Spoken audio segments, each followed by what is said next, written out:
ഗോപാല, ആ സാധനം എങ്ങോട്ട് പോയി? സാധനോ? നീ കണ്ടില്ലേ? ആ പണ്ടാരം ഇവിടെ അന്വേഷിച്ച് വന്നിരിക്കുന്നു. ഏത് പണ്ടാരം? ഓ അത് ശരി, കണ്ണേ കരളേന്നൊക്കെ പറയുന്നതിന്റെ പര്യായാണോ പണ്ടാ? എനിക്ക് പ്രാണവേദന, പൂച്ചയ്ക്ക് തമാശ. വല്ല പ്രശ്നം ഉണ്ടാകണേ തടുത്തോണേ. നിനക്ക് ഞാൻ പുതിയൊരു ഷർട്ടും പാന്റും വാങ്ങിച്ചരാം. വാക്ക് പറഞ്ഞ വാക്കായിരിക്കും. കുട്ടേട്ടാ, കുട്ടേട്ടാ ആ കുട്ടി പോയോ? ഏത് കുട്ടി? നീ വല്ല സ്വപ്നവും കണ്ടതായിരിക്കും സീതേ. ഇവിടെ വന്ന് നോക്കിയപ്പോ ഒരു കുട്ടിയുമില്ല, ചട്ടിയുമില്ല. ആ കുട്ടി ഇവിടെ ഇരിക്കാൻ പറഞ്ഞിട്ടാ ഞാൻ അകത്തേക്ക് വന്നത്. രാഗിണി എന്ന് പറഞ്ഞ കുട്ടേട്ടനെ അറിയുന്നു. വെളുത്തിട്ട് കാണാൻ നല്ല തറവാടിത്തുള്ള കുട്ടിയാ. 10-22 വയസ്സേ ഉള്ളൂ.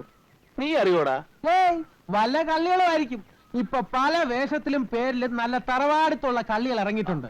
കഴിഞ്ഞ ആഴ്ച മറ്റേ ആ തമിഴന്റെ വീട്ടിൽ ഇതേപോലെ തറവാടിത്തുള്ള ഒരു സ്ത്രീ പേരും നാളും ഒക്കെ പറഞ്ഞു വന്നതാ. കുറച്ച് കഴിഞ്ഞപ്പോ TV ഇല്ല, ടേപ്പ് റെക്കോർഡറും ഇല്ല. കയ്യിൽ ഒതുങ്ങിയതൊക്കെ അടിച്ചോണ്ട് പോയി. ഇക്കാലത്ത് സ്വന്തം ആൾക്കാരെ പോലും വിശ്വസിക്കരുത് ചേച്ചി, അല്ലേ സാറേ?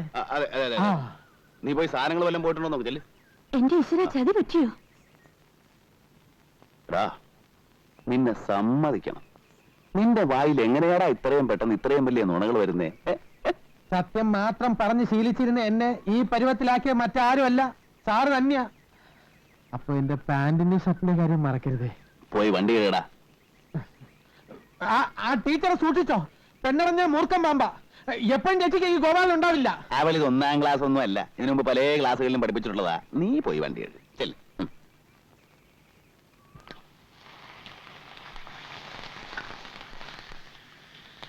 അപ്പുറത്ത് പോയിരിക്കുന്നേ. അമ്മ ഉണ്ട് എന്നെ ചീത്ത പറയാ. ഏതു നേരവും കൂടെ കൊണ്ട് നടക്കുമെന്ന് പറഞ്ഞു. കണ്ട പെണ്ണുങ്ങളുടെ പിന്നാലെ ഒന്നും അല്ല ഞാൻ നടക്കുന്നത്, എന്റെ ഭാര്യയുടെ പിന്നാലെ അല്ലേ. അത് തെറ്റാന്ന് ഏതമ്മ പറഞ്ഞാലും ഞാൻ സമ്മതിക്കാൻ പോണില്ല. പിന്നെ ആര് പറഞ്ഞാലാടാ നീ സമ്മതിക്കുക? ഭർത്താക്കന്മാര് ഭാര്യമാരെ സ്നേഹിക്കും, പക്ഷേ ഇതൊക്കെ ഒരു തരം അഭിനയ. നീ സിഗരറ്റ് വലി തുടങ്ങി അല്ലേടാ? ഞാനോ? എന്റെ സീത, നീയാണോ അമ്മയോട് നീ നുണയൊക്കെ പറഞ്ഞു കൊടുക്കുന്നത്? അവളൊന്നും എന്നോട് പറഞ്ഞില്ല. എന്നാൽ ആ കള്ളനായിരിക്കും ഗോപാലൻ. എന്റെ അമ്മ അവൻ പറയുന്നത് മുഴുവൻ നുണയാ. ആരും എന്നോടൊന്നും പറഞ്ഞിട്ടില്ല.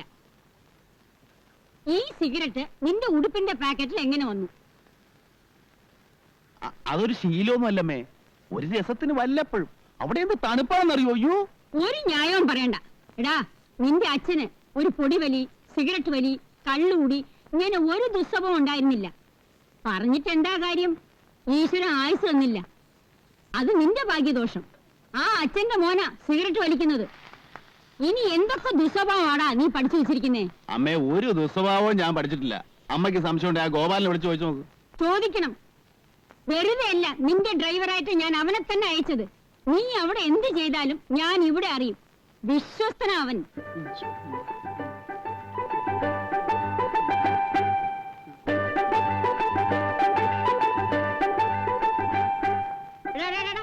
നിക്കടവിടെ.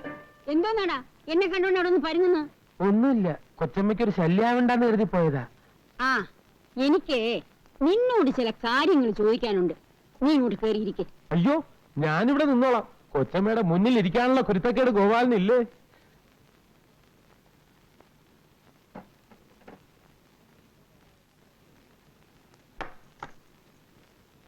കുട്ടൻ എങ്ങനെയാടാ അവിടെ? എങ്ങനെയെന്ന് ചോദിച്ചാ? ആ, സമയത്തിന് ആഹാരം കഴിക്കുന്നുണ്ടോ? വേണ്ടാത്ത കൂട്ടുകെട്ടുകളോ ദുസ്വഭാവം വല്ലതും ഉണ്ടോ? അയ്യോ, അങ്ങനെ എന്തെങ്കിലും ഉണ്ടെങ്കിൽ ഗോപാലിന് ആ നിമിഷം ഇവിടെ അറിയിക്കില്ലേ? ആ, ചിലര് പറയണത് കേൾക്കുമ്പോ സത്യം പറഞ്ഞാൽ എനിക്ക് രോമാഞ്ചം ഉണ്ടാകാറുണ്ട്. സാറിന് ഇത്രയും നല്ല സ്വഭാവവും പെരുമാറ്റവും ഒക്കെ കിട്ടിയത് സാറിന്റെ അമ്മയുടെ മിടുക്കൊണ്ടാണെന്ന ആളുകൾ പറയണത്. അവനെ ഞാൻ വരച്ച വരയിൽ നിർത്തി വളർത്തിയതാ. ഗോപാലിന് അറിയോ, 5 വയസ്സിൽ അവന്റെ അച്ഛൻ മരിച്ചതാ. അമ്മയും അച്ഛനുമായിട്ട് ഞാനേ ഉണ്ടായിരുന്നുള്ളൂ. ഇന്ന് വരെ എന്റെ ഒരു വാക്ക് അവൻ മറികടന്നിട്ടില്ല. എന്നാലും നിന്റെ ഒരു കണ്ണ് എപ്പോഴും അവന്റെ അടുത്ത് വേണം. ആ, എപ്പോഴാ ദുർബുദ്ധി തോന്നുന്നെന്ന് അറിഞ്ഞൂടാ. നീ എപ്പോഴും പിന്നിൽ വേണം. അയ്യോ, എല്ലാ കാര്യത്തിനും ഞാൻ പിന്നിലുണ്ട്. വീട്ടിൽ വരാൻ സമയമില്ലാണ്ട് എന്താടാ കുട്ടൻ ഇത്ര വലിയ ജോലി അവിടെ? ഈ തേയില നുള്ളുന്നതും ചായപ്പൊടി ഉണ്ടാക്കുന്നതും ഒക്കെ അവൻ തന്നെയാ. അത് പിന്നെ നമ്മുടെ കണ്ണ് തെറ്റിയ ഒരു കാര്യവും ശരിയാവില്ല. എപ്പോഴും കൂടെ നിൽക്കണം. അതാണ് എസ്റ്റേറ്റ് ബിസിനസ്. എന്റെ കൊച്ചമ്മ, സത്യം പറയാലോ, സാറ് ജോലി ചെയ്യുന്ന കണ്ടാ കഷ്ടം തോന്നും. പാവം, കാലത്ത് 6 മണിക്ക് ഓരോന്നുമായിട്ട് ഇറങ്ങിക്കഴിഞ്ഞാൽ രാത്രി 8 മണിക്ക് ക്ഷീണിച്ച് അവസനായിട്ടാ വരുന്നത്. അതുവരെ എസ്റ്റേറ്റും ഓഫീസും ജോലിക്കാരുമായിട്ടുള്ള മൽപ്പിടുത്തവും ഇങ്ങനെ കഷ്ടപ്പെടേണ്ട വല്ല കാര്യമുണ്ടോ അവന്? ഇക്കണ്ട സ്വത്ത് മുഴുവൻ ഇവിടെ കിടക്കുമ്പോ അന്യനാട്ടിൽ ചെന്ന് ചായത്തോട്ടം വാങ്ങിക്കാൻ ഞാൻ പറഞ്ഞു, അല്ലെങ്കിൽ സീത പറഞ്ഞു? ആരും പറഞ്ഞിട്ടില്ലല്ലോ. സമ്പാദിച്ചു കൂട്ടാൻ മക്കളില്ല, പിന്നെ ആർക്ക് വേണ്ടി? എനിക്ക് വേണ്ടിയോ? സീതയ്ക്ക് വേണ്ടിയോ? അവളുടെ കാര്യമാണെങ്കിൽ അതിലേറെ കഷ്ടം. പൂജയും വഴിപാടും വ്രതമായിട്ട് അതങ്ങനെ. ആര് ചെയ്ത പാവോ എന്തോ. ഒരു തലമുറ ഇതോടെ അന്യം നിന്ന് പോവുമല്ലോ എന്റെ ഈശ്വര. ആരുടെ കാര്യം അമ്മ ഈ പറയുന്നേ? നിന്റെ കാര്യം തന്നെ. എടാ, 10-42 വയസ്സായി. ഇനിയെങ്കിലും വീട്ടിൽ അടങ്ങി ഒതുങ്ങി ഇരുന്നൂടെ നിനക്ക്? അയ്യോ കൊച്ചമ്മ എത്ര വയസ്സായിരുന്നത്? 42. എന്റെ അമ്മോ.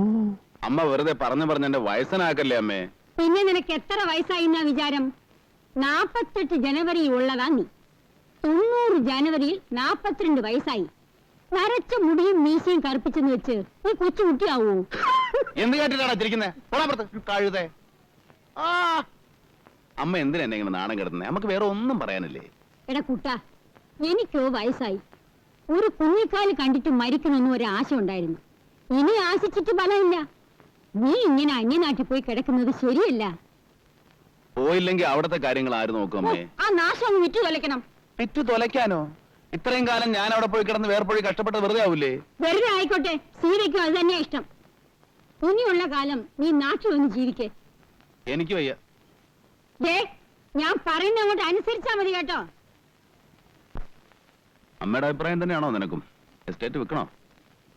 ഈ കഷ്ടപ്പാട് കാണുമ്പോ കഷ്ടപ്പാടൊന്നുമില്ല. 5-6 കൊല്ലം നമ്മളെ മക്കളെ പോലെ പോറ്റി വളർത്തിയിട്ട് വിറ്റുകളയാനൊരു മടി. എനിക്ക് വിൽക്കണ്ട. അതല്ല, വേണ്ടെന്ന് നിനക്ക് തോന്നുകയാണെങ്കിൽ പിന്നെ ഒന്നും ചിന്തിക്കാനില്ല. നിന്റെ ഇഷ്ടമാണ് പ്രധാനം. കുട്ടേട്ടന്റെ ഇഷ്ടം നോക്കിയാ മതി. അപ്പോ കുറച്ചുനാളൂടെ കഴിയട്ടല്ലേ? മതി. എന്നാ നീ അത് അമ്മയൊന്ന് പറഞ്ഞ് മനസ്സിലാക്കും. ഉം. നാളെ ഞാൻ പോയാലോ എന്ന് ആലോചിക്കുക. ഓഫീസിൽ തീരാത്ത പണിയുണ്ട്. ജോലി ഉണ്ടെങ്കിൽ പൊയ്ക്കോളൂ. ഉം. നാളെ മുതൽ ടൗൺ ഹാളിൽ ഗീതായജ്ഞ ആരംഭിക്കുക. 2 ആഴ്ച നോയമ്പ് നോക്കണമെന്ന് കരുതിയതാ, അതും മുടങ്ങി. ആ, ഇനി എപ്പോഴാ വരുന്നേ? എന്താ? ഇപ്രാവശ്യം വരുമ്പോ ഒരിടത്ത് പോണോന്ന് അച്ഛൻ വന്നപ്പോ പറഞ്ഞിരുന്നു. എവിടെ? തൃശ്ശൂർ ഒരു നാട്ടുവൈദ്യനുണ്ടത്രേ. നമ്മൾ 2 ആളും കൂടെ ഒന്ന് ചെന്ന് കാണണമെന്ന് രാധ അച്ഛനെ എഴുതി അറിയിച്ചതാ. ഫലിക്കുന്ന മരുന്നാ. ഒക്കെ വെറുതെ ഓരോ കേട്ടുകേഴ്വിയാണെന്നേ. എന്തെല്ലാം മരുന്നുകൾ കഴിച്ചു. നമുക്ക് യോഗമില്ല.